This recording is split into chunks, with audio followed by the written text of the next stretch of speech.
Hello, everybody. Welcome back to the Incubator Podcast live at Hot Topics and Neonatology. We are joined by our first guest today, Dr. Shalini Ojha. Shalini, welcome to the podcast.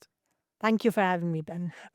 You're a professor of neonatal medicine at the University of Nottingham, and you're a consultant neonatologist at Nottingham University Hospitals, where your research focuses on neonatal nutrition, on pain, on respiratory support. You lead major clinical trials and observational studies using routinely collected data, and you serve as the chief investigator of the FEED-1 trial, which we've reviewed on a recent episode of Journal Club, where we're a big fan of that particular study. And this year at Hot Topics, you are presenting the results of the FEED-1 trial. So thank you for your work and for your contribution to our field. Thank you very much, and really excited that you have looked at the paper and you've had a chance to discuss it. Yeah, I really love the background because I felt like you put it into words in such a clever and clear way that we have ways in which we perceive it is the right way to feed some of the population that is included in the FEED-1 trial. And you mentioned how we have this perception that we must do this titration of enteral feeds and IV fluids, because if we don't, the baby's going to develop neck. And then you mentioned how this is absolutely unfounded. And actually the opposite is true, that everything has shown the opposite, that we should advance feeds a bit more rapidly. Can you tell us a little bit, where is that coming from, you think? Why do we have these unfounded fears about that? That is such an interesting point to start with, and because it is relevant not just for the FEED-1 trial, but for in general for how we feed preterm infants. Many of our practices are based on avoiding the one horrible condition that every neonatologist is absolutely terrified of, and I am terrified of just as Same. anybody else. Neck is devastating. Neck has not just acute but long lasting consequences for the baby, for the family, and for the neonatologist. We all remember, waking up walking into the nursery at 2 o'clock in the morning and finding the baby who was previously well now with a big blown abdomen, and it's clear where Yeah, it's that's like going to lead to. a gut punch every single time. You're like, oh A- no. Absolutely. But the fact that we then go on to take that fear and make it the basis of the management of hundreds and thousands of other babies that we care for, particularly when it comes to something that is so basic, not just for medical, but just simple human care of a newborn infant, which is feeding. It's one of the basic needs. It's not even a medical need. It's a basic need of the newborn infant. Absolutely. And we have kind of got ourselves in a position where we've, as a community, talked ourselves into being cautious about feeding based on very much on anecdotal evidence. And I am in no way the first person to be talking about this preconception and talking against this belief that feeding causes neck. Many people better than me have done this before me, and yet, despite all the evidence, as we say in the paper, that we've got over the past few decades, that feeding is an antecedent of neck. It is not the cause of neck. Mm-hmm. We continue to believe that if we feed too soon or too fast, that's why the baby gets neck. And yeah, FEED-1 is another attempt to move us away from there. Absolutely. And then the follow-up question to that is, we are sometimes stuck in our ways. And sometimes we can identify something that is deserving of a trial and something that is that needs to be investigated, but it's sometimes also not the right time. What made you feel like this was the time? We as a field are ready to actually revisit this particular dogmatic approach that is not really founded in evidence. So various things came together to make it possible for us to do the FEED-1 trial. As a group of neonatologists, the research group that I was working with in Nottingham in the UK had done feeding trials before. I'm sure you've heard and read the SIFT trial, which was looking at the speed of increasing feeds in extremely preterm infants, and that's the group that I kind of entered as a trainee neonatologist. And after SIFT was published and we started seeing a little bit more confidence about milk volumes, we thought, where do we go from here? What is the next step? And exclusive enteral feeding or full milk feeds from day one seemed to be the right idea. Now, at about the same time, colleagues in India were looking at this practice in small single center trials, and the World Health Organization was also coming with its early newborn care recommendations, where it said that in low resource settings where parenteral nutrition is not available, where intravenous nutrition has a very high risk of late onset comes with a very high risk of late onset infections, perhaps giving full milk feeds from day one is the better alternative. Absolutely. So the Feed One trial, which again we've reviewed, I invite you to review the latest Journal Club to listen to the breakdown. But we're looking at full enteral feeding volume in a population that was selected born at 30 to 32 weeks of gestation, and obviously this makes a lot of sense because it in especially in resource limited settings, it simplifies the care tremendously. Um, and can you tell us a little bit for the people who are just catching up?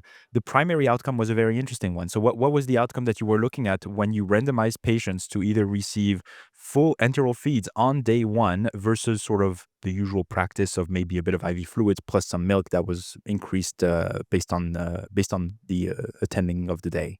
The primary outcome that we selected for the trial was length of hospital stay in neonatal care, or length of birth hospitalization, as some other trials have called it.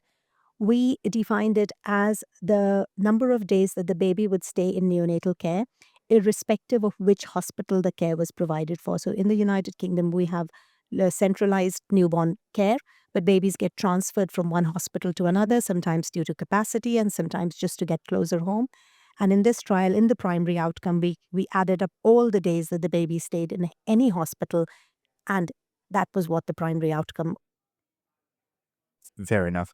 When we look at the outcomes and we look at the results of the study, we found you found that there was no difference in the primary outcome between the two groups, and I found that it's important to interpret this the right way. Yeah. Because you could say, "Oh, no difference." So some people look at an outcome that says no difference, and they say, "Oh, I don't need to change my practice." But I think that the fact that there was no difference is actually a tremendous finding and something that is extremely encouraging for how we can update our practice. So, can you tell us a little bit how you take the outcome data that you found and inform maybe the field on what is available, what is possible for us in terms of how we manage these babies moving forward? Absolutely. So, perhaps just explaining a little bit of why we selected length of hospital stay as Please, the yes. primary outcome would make more sense. So, we went for the outcome of length of hospital stay based on the data that were already available on how this intervention can affect outcomes. The studies that had come out from India, they were small single center studies, but all of them had shown consistently that full milk feeds from day one would reduce the length of hospital stay by about 6 days. This was uncertain evidence, but quite a strong evidence for a possible effect. Hmm. And that is something that we look at when we design a randomized control trial, is what is the outcome for which there is a signal? Can we explore that in a hypothesis in a similar hypothesis, but in an adequately powered trial? We also did a lot of family and patient consultation in designing the trial, and it was quite overwhelming how how much parents were in support of using length of hospital stay as a primary outcome, because for them the difference of 1 or 2 days sooner going home It's a big difference. was a huge difference, and for us it's just another day at work. And and and I say this because I was genuinely surprised. Because I thought, well, you stay in the hospital for 30 days. What's 32 days or what's 34 days? And the parents were like, whoa, no, every day matters. Every Every hour. minute, Like every hour if matters. I can be discharged at 12 instead of 1, I'm their game. Absolutely. So the whole point about the how significant in this outcome was completely guided by how significant it was for parents. And we did have a third reason, which is relevant to how we work in the United Kingdom. You may know that we have the National Health Service, Yes. and what we are also looking in the Feed One trial is the health economics impact of Uh-huh. full milk feeds from day one. And the way we calculate neonatal care tariffs in the UK is by day of care. So using length of hospital stay as an outcome also meant that we could do the health economics analysis in a more organized way. Mhm. So that led us to select this outcome. Scientifically speaking, it was largely based on the signal from the from the small studies Yeah. from India. And then when we went on to do it, we didn't find a difference. did we expect to find a difference in a setting that was so different from where the original studies had been done? Then is what, in retrospect, is the question for us. If you look at the studies that were done in India, the length of hospital stay for this population the median is around 15 to 20 days. In the UK, the median stay for this population is somewhere between 20 to 40 days. And in the Feed1 trial, we found it was 32 days. And perhaps the reason why we did not find a difference is that the intervention that we were looking at was quite significantly downstream from when the babies actually get to go home. And there are so many other things that happen in between which affect the decision on which particular day a certain baby goes home that come into play, which have nothing to do with what milk or how much milk the baby was given on day one. Absolutely. And that's why we didn't find a difference. But there's a lot of potential downstream effects, as you mentioned, of not requiring IV fluids early on, not having to stick a baby multiple times to try to get access, potential risks of, statistically, I think it's difficult to tease that apart in a study, but the one baby that gets an infiltrate from a bit of IV fluids, that baby will not sometimes register on a large trial, but it makes a difference. Absolutely. And we found reduction in lots of interventions that we do to babies, which some might say you would expect, wouldn't you? If you were not going to give parenteral nutrition, you won't put a central line in. If you don't put a central line in, you don't have those complications. So some of it was quite obvious what we found, but the fact that we consistently showed that attempting to give full milk feeds to babies from the word go within 3 hours, as we recommended in the trial, meant that there was a sustained reduction in the use of parenteral nutrition and intravenous cannulations and the number of intravenous cannulas that were inserted in the baby. And we did not see a difference in the length of hospital stay, which was the primary outcome. That then makes me think that we are now left with the possibility that, or in a position where we can safely feed these babies right from the beginning, or we can give them parenteral nutrition and IV fluids and feed them slowly. The amount of time, the number of days that they will stay in the hospital will not change. So everything will be the same. It'll be safe. Why should we not go for the nicer option? Exactly right. That's exactly right. And the thing that we haven't talked, I mean, again, this is a conversation that is way too short to actually give the platform to the Feed1 trial that it deserves. We did the full review on the podcast, but it was so well designed. Like, it's a pragmatic sort of study. So you didn't impose a feeding protocol or a feeding guideline on it. Everybody was able to practice the way they practice, and this still worked. And to sort of put a bow on all this, you didn't see more neck, right?